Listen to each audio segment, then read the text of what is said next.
Fala galera, tudo bem? Hoje num clima bem mais descontraído, estamos dando início então ao projeto no YouTube, aqui para vocês. E uma das coisas que eu sempre comparo no filme, a diferença entre o filme e o documentário VIPs, são as mudanças que tiveram, né? Desde a mudança em relação à minha mãe, que minha mãe era funcionária pública, aquele pai imaginário piloto, que eles diziam que era meu pai, na verdade era um pai fictício. Mas a principal delas, que eu acho que é o início de tudo, é que no filme o apelido que me deram é Carreira. Por que que isso aconteceu? Porque na época eu ainda respondia processos na justiça e por essa razão não podiam utilizar o meu apelido real. Mas no documentário é bem explícito que o meu apelido real é Ferrari, o apelido que eu tinha quando eu estava na vida à margem da lei.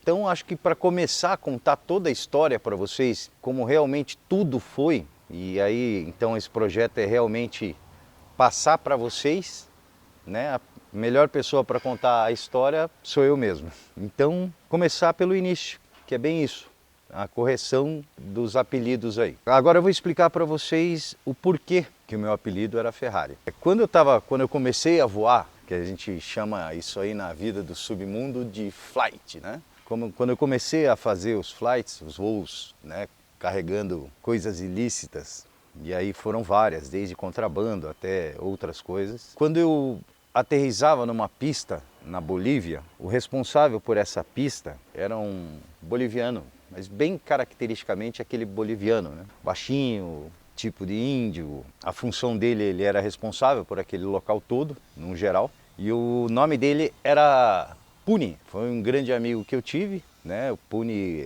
há tempos eu soube que ele veio a falecer, mas o Puni, então, eu sempre voava com boné, até por questão do sol e etc. E o boné que eu tinha era o boné da Ferrari. Então quando eu aterrissava nessa pista, o Puni imediatamente, quando ele sabia que era eu que estava lá, através de informação do pessoal por rádio e etc., ele pegava a caminhonete e vinha para esse local. E aí ele começava a falar, Ferrari, é o Ferrari.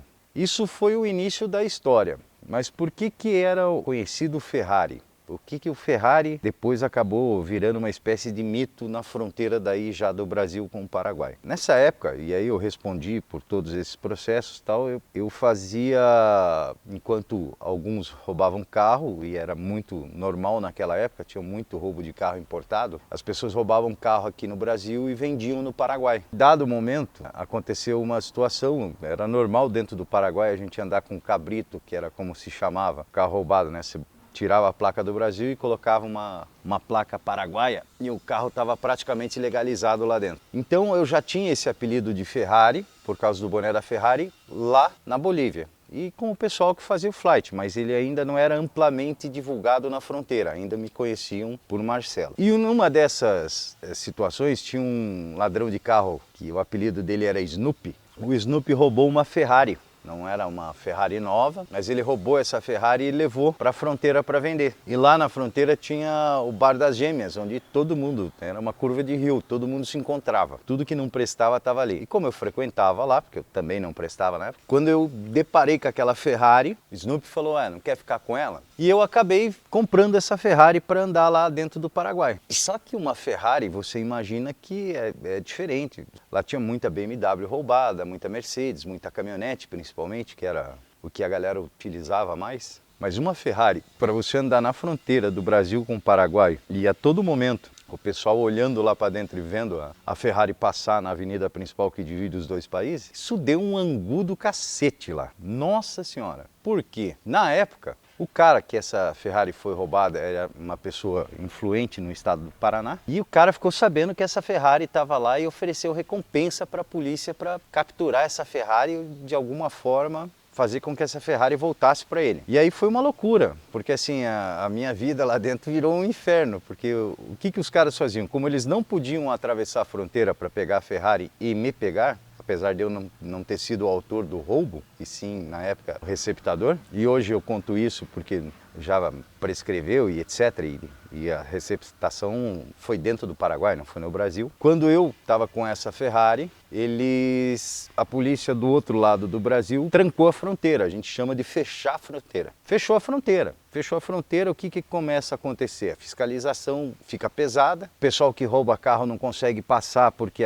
a polícia estava com muita barreira, o pessoal que precisa sair com contrabando, com o que seja, também não consegue sair porque a polícia está lá fiscalizando. E isso gerou uma pressão muito grande em cima dos chefões do cartel que tinham lá, e do qual eu pertencia a um deles. E aí começou o burburinho. Essa Ferrari tá com o Ferrari, tem que pegar com ele, essa Ferrari tá com ele. Faz ele devolver essa Ferrari e tal, etc. E os caras me enchiam o saco no bar. Cara, abandone essa Ferrari aí na avenida, aí a gente manda jogar ela pro outro lado. E eu, teimoso como era, uma mula, falei, não, vou ficar com ela, eu paguei por ela, eu vou ficar com ela. Pesado, pesado, pesado, pesado, pesado em cima de mim para que eu devolvesse essa Ferrari. Aí eu falei, olha, então vamos fazer o seguinte, eu devolvo a Ferrari se vocês me pagarem o que eu paguei nela. E na época eu tinha pago acho que 15 ou 20 mil dólares, não me recordo, porque eu já tinha um acerto para trás com o Snoopy de um outro carro. Cara, foi muito hilário, porque assim, os caras fizeram vaquinha para me pagar para que eu deixasse a Ferrari abandonada para eles poderem mandar jogar para o outro lado. E aí aquilo na cidade inteira virou o cara da Ferrari, o cara da Ferrari, o cara da Ferrari. E daí no Paraguai